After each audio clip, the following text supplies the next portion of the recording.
हरे कृष्णा। आइए सब मिलकर प्रार्थना करते हैं।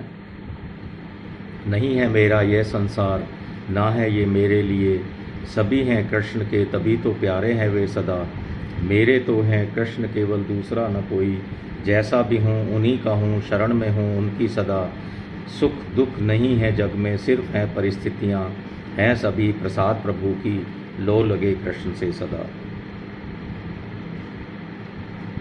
श्रीमद् भगवत गीता के आज के सत्र में हम 18वें अध्याय के 19वें श्लोक से आरंभ करने जा रहे हैं।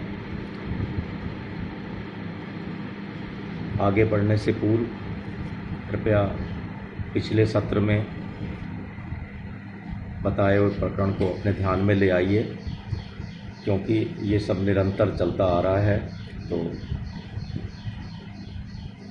पिछला ध्यान रहेगा तो थोड़ा सा समझ में और आसानी होती है समझने में।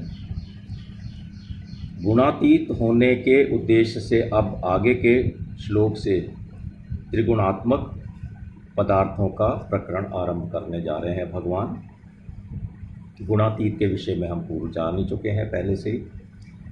तो भगवान श्री कृष्ण अर्जुन से कहते हैं, 19वां श्लोक, गुणों का विवेचन करने वाले शास्त्र में गुणों के भेद से ज्ञान और कर्म तथा कर्ता तीन प्रकार से ही कहे जाते हैं।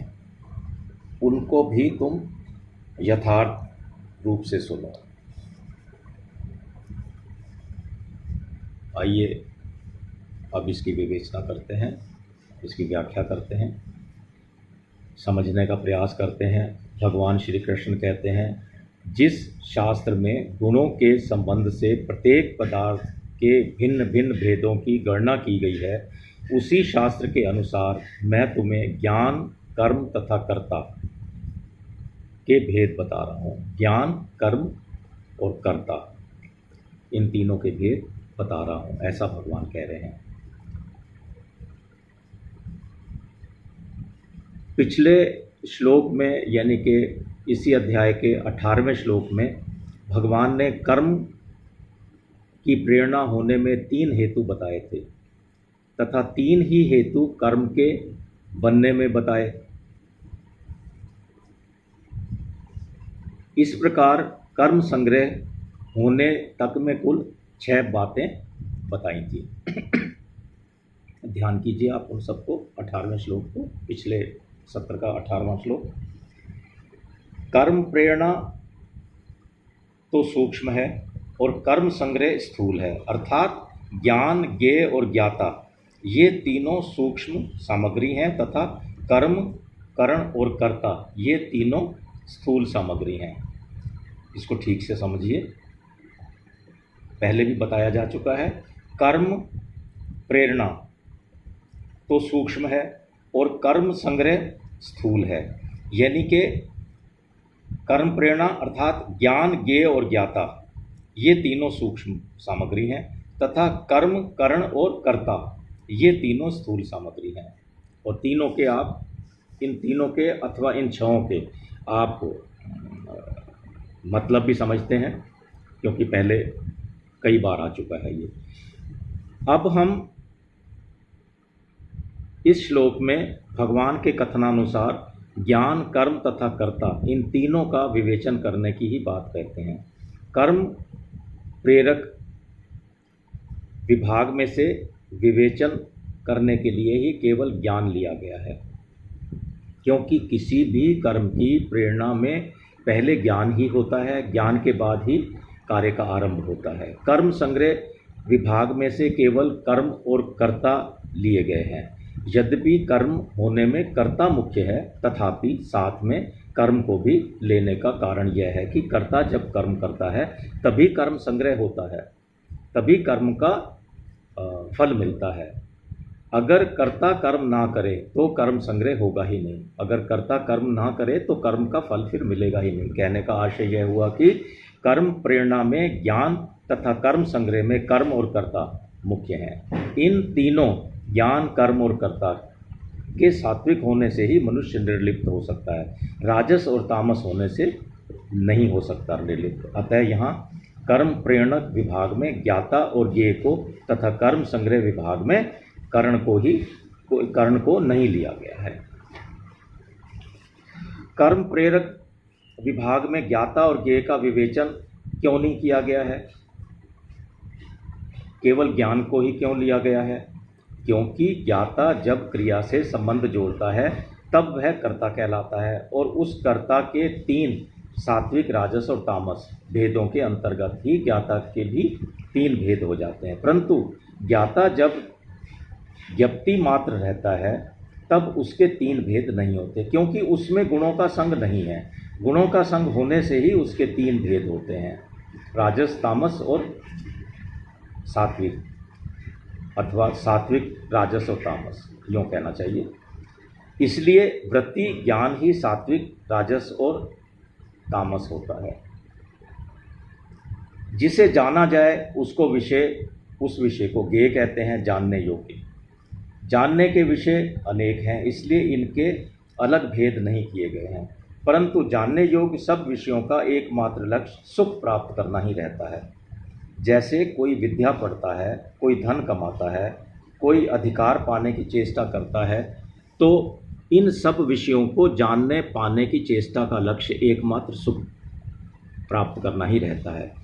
विद्या पढ़ने में यही भाव रहता है कि ज़्यादा पढ़कर ज़्यादा धन कमाऊंगा, मान मर्यादा पाऊंगा, उनसे मैं सुखी हो जाऊंगा। ऐसे ही हरेक कर्म का लक्ष्य परंपरा से सुख ही रहता है। इसलिए भगवान ने ज्ञेय के 3 भेद, सात्विक, राजस और तामस, सुख के नाम से आगे 36वें से 39वें श्लोक तक बताए हैं इसी अध्याय के। यही अंतिम अध्याय है इसी अध्याय के। ऐसे ही भगवान ने कर्ण के भी 3 भेद नहीं किए हैं, क्योंकि इंद्रियां आदि जितने भी कर्ण हैं वे सब साधन मात्र हैं, इसलिए इनके 3 भेद नहीं होते हैं। परंतु इन सभी कर्णों में बुद्धि की ही प्रधानता है, क्योंकि मनुष्य कर्णों से जो कुछ भी काम करता है उसको वह बुद्धिपूर्वक, विचारपूर्वक ही करता है। इसलिए भगवान ने कर्ण के 3 भेद, सात्विक, राजस और तामस, बुद्धि के नाम से आगे 30वें श्लोक से 32वें श्लोक तक, इसी अध्याय के 30वें से 32वें श्लोक तक बताए हैं। बुद्धि को दृढ़ता से रखने में धृति बुद्धि की सहायक बनती है। धृति मतलब धारण करना, यह शब्द भी पूर्व में आ चुका है। ज्ञान योग की साधना में भगवान 2 जगह 6ठे अध्याय के 25वें तथा 18वें अध्याय के 51वें, जो कि आगे पढ़ेंगे हम 51 में, बुद्धि के साथ धृति पद शब्द भी दिया है। इससे यह मालूम देता है कि ज्ञान मार्ग में बुद्धि के साथ धृति की विशेष आवश्यकता है। इसलिए भगवान धृति के भी 3 भेद 33वें से 35वें श्लोक तक बताएंगे आगे।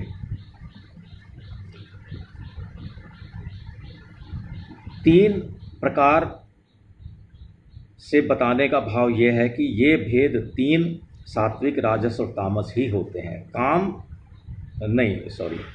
न अधिक होते हैं, न 3 से कम होते हैं, अर्थात न 1 होता है, न 2 होते हैं, न 4 होते हैं।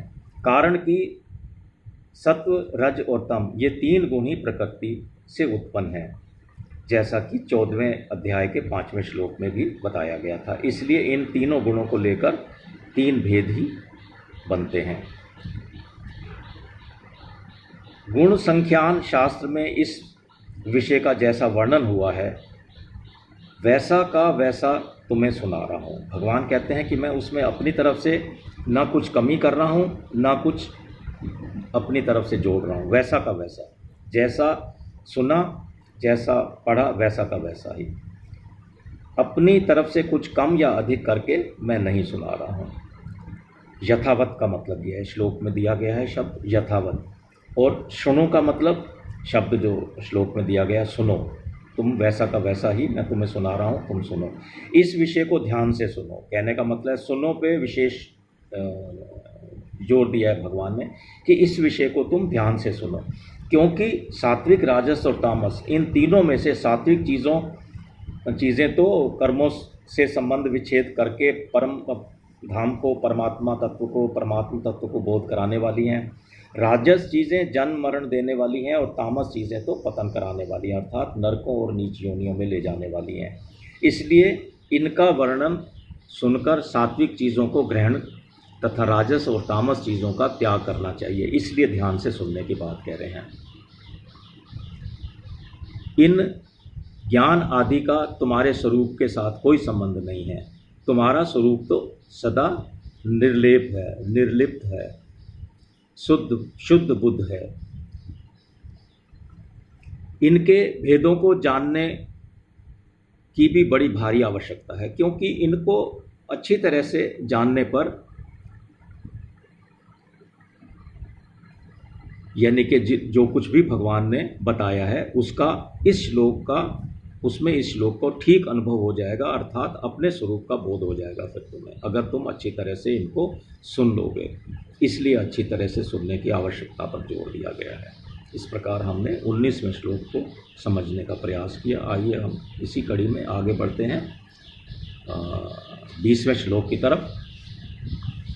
भगवान श्री कृष्ण अब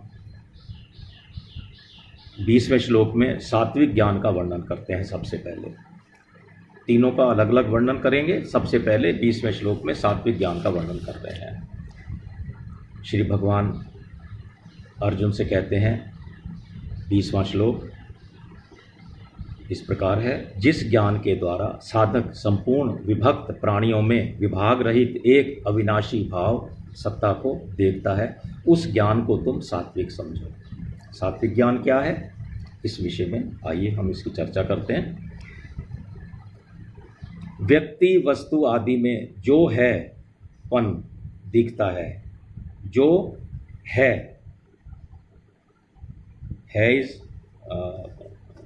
जो है वो इन्वर्टेड कॉमास में समझिए आप। जो हैपन दिखता है उस व्यक्ति वस्तु आदि का नहीं है, बल्कि सब में परिपूर्ण परमात्मा का ही है। उन व्यक्ति वस्तु आदि की अपने आप में कोई स्वतंत्र सत्ता नहीं है, क्योंकि उनमें प्रतिक्षण परिवर्तन हो रहा है, हर पल बदल रहा है। कोई भी व्यक्ति वस्तु आदि ऐसी नहीं है जिसमें परिवर्तन ना हो, परंतु अपनी अज्ञता अथवा बेसमझी से उनकी सत्ता दिखाई देती है हमें। जब अज्ञता मिट जाती है, अज्ञान समाप्त हो जाता है और ज्ञान प्राप्त हो जाता है, तब साधक की दृष्टि उस अविनाशी तत्व की तरफ ही जाती है, जिसकी सत्ता से यह सब सत्तावान हो रहे हैं, जिसकी सत्ता से इन सबको सत्ता मिल रही है। किन सबको? व्यक्ति वस्तु आदि सभी वस्तुओं को। ज्ञान होने पर साधक की दृष्टि परिवर्तनशील वस्तुओं को भेद कर परिवर्तन रहित तत्व की ओर जाती है, जैसा कि 13वें अध्याय के 27वें श्लोक में बताया गया था। कृपया इन श्लोकों को समय समय पर बीच बीच में जब भी ये रेफरेंस आता है तो एक बार सुनने के बाद जब इसको दोबारा सुने तो उस वक्त उस समय इनका संदर्भ देख लिया करें। तो इस प्रकार फिर वह विभक्त अथवा अलग अलग वस्तु, व्यक्ति, परिस्थिति, घटना आदि में विभाग रहित एक ही तत्व को देखता है। ये बात भी 13वें ही अध्याय के 16वें श्लोक में बताई गई थी। कहने का आशय यह है कि अलग अलग वस्तु, व्यक्ति, पदार्थ आदि का अलग अलग ज्ञान और यथा योग्य अलग अलग व्यवहार होते हुए भी वह इन विकारी वस्तुओं में उस स्वतः सिद्ध निर्विकार एक तत्व को देखता है, जिससे उनको सत्ता प्राप्त हो रही है। उसके देखने की यही पहचान है कि उसके अंतःकरण में राग द्वेष नहीं होता, इसी कारण वो उनको अलग अलग देखता है।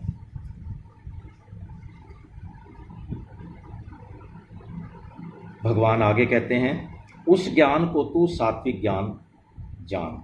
अलग अलग देखना जिसको आ गया, इसका मतलब उसको सात्विक ज्ञान हो गया। परिवर्तनशील वस्तुओं, वृत्तियों के संबंध से ही इसे सात्विक ज्ञान कहते हैं। संबंध रहित होने पर यही ज्ञान वास्तविक बोध कहलाता है, जिसको भगवान ने सब साधनों से जानने योग्य ज्ञेय तत्व बताया है। कहाँ बताया? वही 13वें अध्याय के 12वें श्लोक में। एक तत्व की बात यहाँ पर कर लेते हैं इसी विषय में। संसार का ज्ञान इंद्रियों से होता है, इंद्रियों का ज्ञान बुद्धि से होता है। ध्यान से सुनिए, बहुत काम में आने वाली चीज़ें हैं। संसार का ज्ञान इंद्रियों से होता है, इंद्रियों का ज्ञान बुद्धि से होता है, बुद्धि का ज्ञान मैंपन से होता है। वह मैं मतलब स्वयं, जीव। यहाँ पर बुद्धि का ज्ञान मैं से होता है, अर्थात स्वयं से होता है, जीव से होता है। वह मैं बुद्धि, इंद्रियों और विषय इन तीनों को जानता है। मैं कौन? स्वयं, जीव। वह तो बुद्धि, इंद्रियों और विषयों को सबको अलग अलग जानता है, परंतु उस मैं का भी एक प्रकाशक है, यानी कि स्वयं का अथवा जीव का भी एक प्रकाशक है, जिसमें मैं का भी भान होता है। वह प्रकाश सर्वदेशीय और असीम है, जबकि मैं एक देशीय और सीमित है। मैं अर्थात जीव, मेरा जीव, और जो इस जीव को प्रकाशित करता है वो सब जीवों को प्रकाशित करने वाला है, सर्वदेशीय है। और जो मैं मेरा जीव है या मैं स्वयं अपने जीव की जब बात करूं तो वह एक देशीय है और सीमित है। इस प्रकाश में जैसे मैं का भान होता है, वैसे ही तू और यह और वह का भी भान होता है। यह प्रकाश किसी का भी विषय नहीं है। वास्तव में वह प्रकाश निर्गुण ही है, अर्थात गुणों से निर्लिप्त है, परंतु व्यक्ति विशेष में रहने वाला होने से, वृत्तियों के संबंध से उसे सात्विक ज्ञान कहते हैं।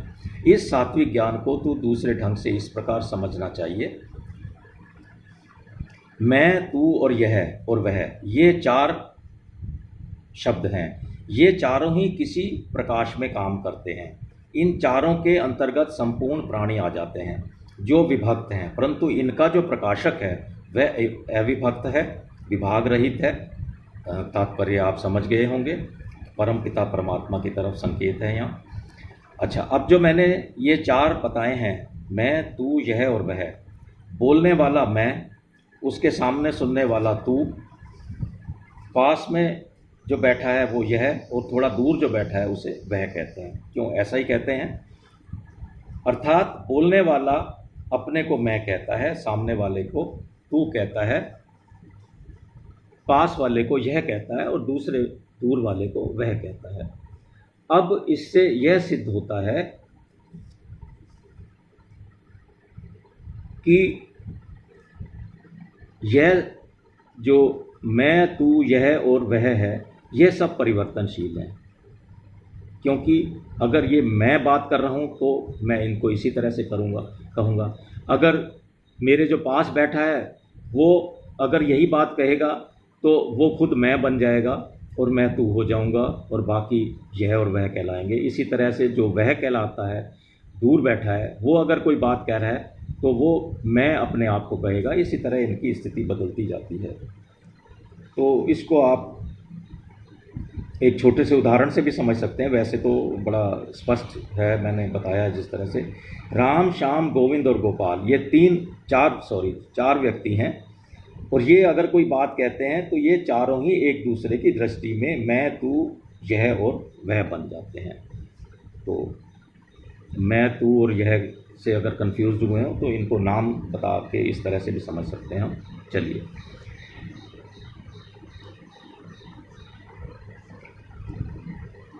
तो इस तरह से मैं बताना जा रहा हूँ कि ये सिद्ध हो गया इस बात से कि मैं, तू, यह और वह, ये सब परिवर्तनशील है, अर्थात टिकने वाले नहीं हैं, वास्तविक नहीं है। अगर वास्तविक होते तो एक ही रहते। वास्तविक तो इन सब का प्रकाशक और आश्रय है, जिसके प्रकाश में मैं, तू, यह और वह का हमें ज्ञान होता है। उस प्रकाशक में मैं, तू, यह और वह, ये चारों ही भेद नहीं है, बल्कि उसी से इन चारों को सत्ता मिलती है। अपनी मान्यता के कारण मैं, तू, यह और वह का जो भान होता है वह प्रकाशक का भान नहीं है। वह प्रकाशक सबको प्रकाशित करता है, स्वयं प्रकाश स्वरूप है और सदा ज्यों का त्यों रहता है। मैं, तू और यह और वह तो सब विभक्त प्राणियों का स्वरूप है, और जो वास्तविक प्रकाशक है वह विभाग रहित है। वही वास्तव में सात्विक ज्ञान है। विभाग वाली, परिवर्तनशील और नष्ट होने वाली जितनी वस्तुएं हैं वह ज्ञान उन सबका प्रकाशक है, और स्वयं भी निर्मल और विकार रहित है, जैसा कि 14वें अध्याय के 6ठे श्लोक में बताया गया था। इसलिए इस ज्ञान को सात्विक ज्ञान कहा गया है।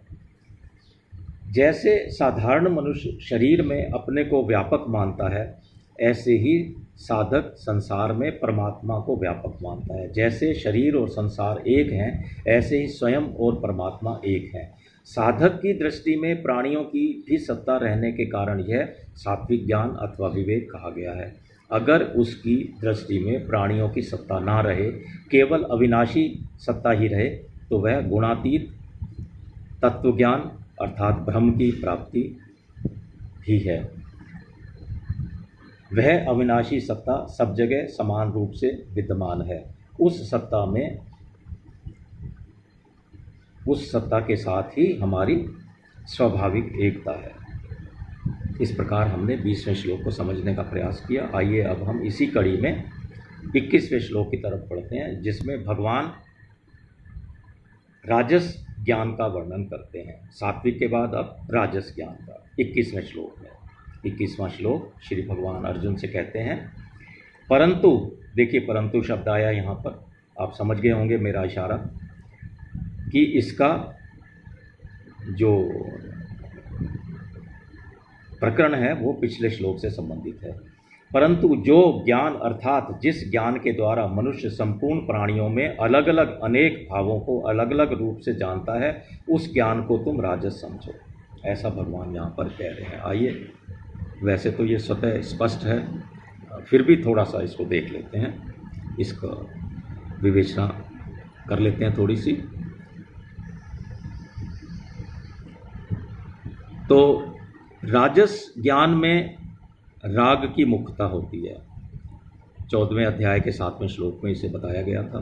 राग का यह नियम है कि वह जिसमें आ जाता है, राग मतलब प्रियता, वह जिसमें आ जाता है राग अथवा प्रियता जिसमें आ जाती है, उसमें किसी के प्रति आसक्ति प्रियता पैदा करा देता है, किसी के प्रति द्वेष पैदा करा देता है। इस राग के कारण ही मनुष्य, देवता, यक्ष, राक्षस, पशु, पक्षी, कीट, पतंग, वृक्ष, लता इत्यादि जितने भी चर अचर प्राणी हैं, उन प्राणियों की विभिन्न आकृति, स्वभाव, नाम, रूप, गुण आदि को लेकर राजस ज्ञान वाला मनुष्य उनमें रहने वाली एक ही अविनाशी आत्मा को तत्व से अलग अलग समझता है।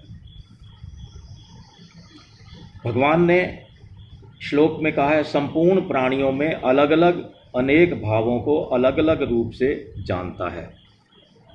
यानी कि इसी तरह से जिस ज्ञान से मनुष्य अलग अलग शरीरों में अंतःकरण, अलग अलग शरीरों में अंतःकरण, स्वभाव, इंद्रियां, प्राण आदि के संबंध में प्राणियों को भी अलग अलग मानता है, वह ज्ञान वास्तव में राजस ज्ञान कहलाता है। राजस ज्ञान में जड़ चेतन का विवेक नहीं रहता, क्योंकि मैंने अभी जो नाम लिए हैं, पशु, पक्षी, कीट, पतंग, वृक्ष, लता इत्यादि जितने चर अचर प्राणी हैं, वो इनको अलग अलग मानता है। कहने का तात्पर्य यह है कि क्रिया और पदार्थ दोनों को सत्ता देकर उनके साथ राग पूर्वक संबंध जोड़ने के कारण सब अलग अलग दिखाई देते हैं।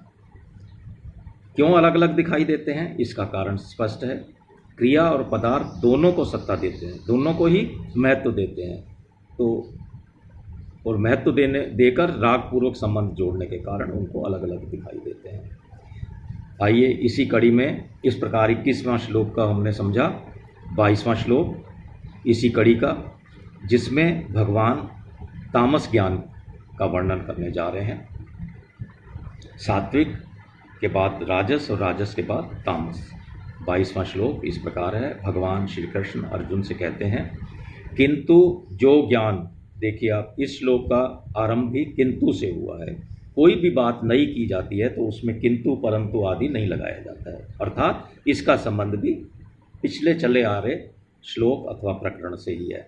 किंतु जो ज्ञान अर्थात जिस ज्ञान के द्वारा मनुष्य एक कार्य रूप शरीर में ही संपूर्ण की तरह आसक्त रहता है, तथा जो युक्ति रहित, वास्तविक ज्ञान से रहित और तुच्छ है, वह तामस कहा गया है। आइए इसको समझने का प्रयास करते हैं।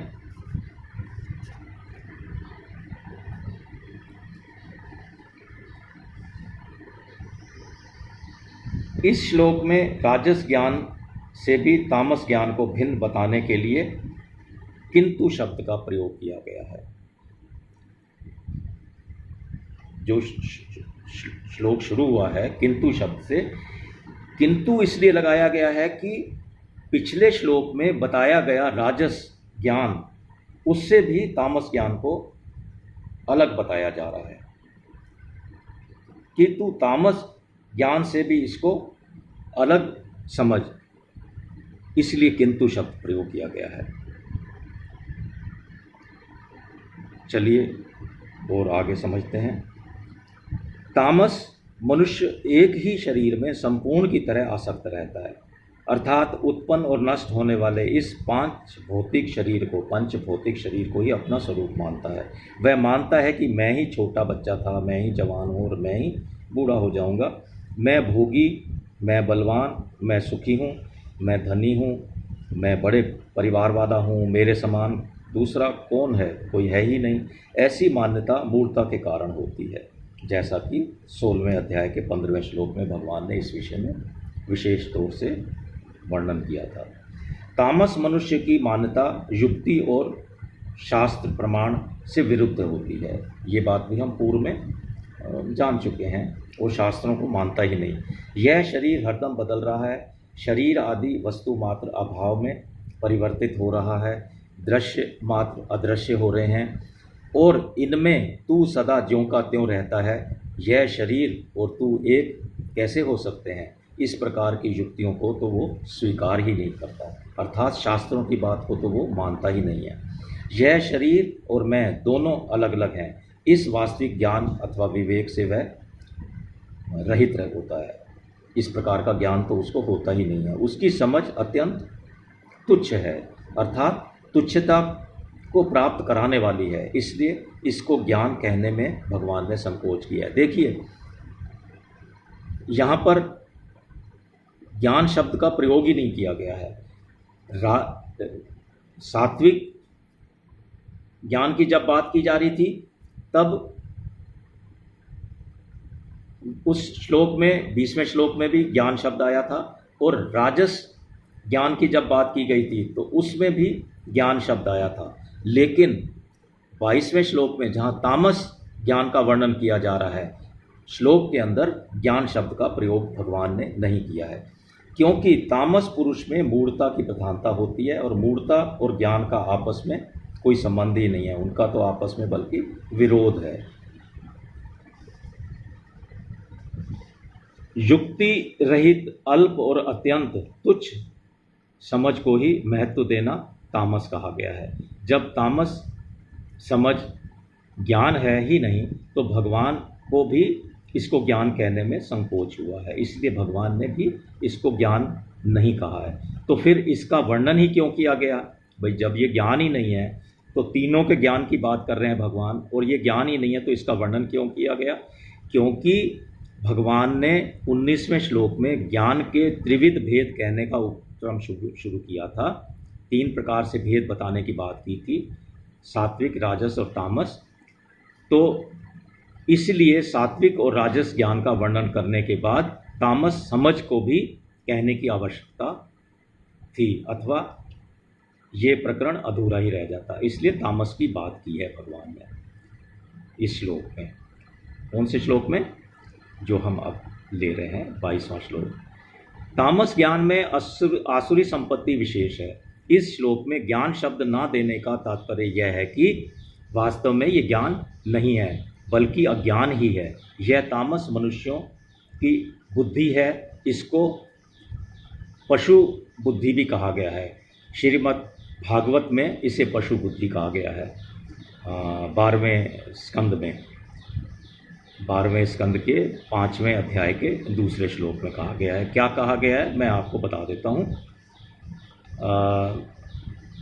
राजा परीक्षित कहते हैं, हे राजन, सुखदेव जी कहते हैं श्रीमद् भागवत में, सुखदेव जी राजा परीक्षित से, क्योंकि वो राजा परीक्षित को भागवत सुना रहे हैं सुखदेव जी। तो सुखदेव महाराज राजा परीक्षित से कहते हैं, हे राजन, अब तुम पशु बुद्धि छोड़ दो कि मैं मर जाऊंगा, जैसे शरीर पहले नहीं था, पीछे पैदा हुआ और फिर मर जाएगा, ऐसे तुम पहले नहीं थे, पीछे पैदा हुए और फिर मर जाओगे, ऐसी बात नहीं है। इस प्रकार से उनको कहते हैं कि तुम पशु बुद्धि छोड़ दो। तो विशेष मेरा जो ध्यान आकर्षित कराने का तात्पर्य था आपका कि इस श्लोक में जो कहा गया है तो भागवत में भी इसी प्रकार से तामस बुद्धि को पशु बुद्धि कहा गया है। इस प्रकार हमने 22वें श्लोक को समझने का प्रयास किया, जो कि इस कड़ी में अंतिम श्लोक था। आज का सत्र हम यहीं तक ही रखते हैं। आइए इस सत्र के अंत में भगवान का नाम लेते हैं। नाम संकीर्तनम यस्य सर्व पाप प्रणाशनम प्रणामो दुख शमनस्य तम नमामि हरिम परम। हरे कृष्णा हरे कृष्णा हरे कृष्णा।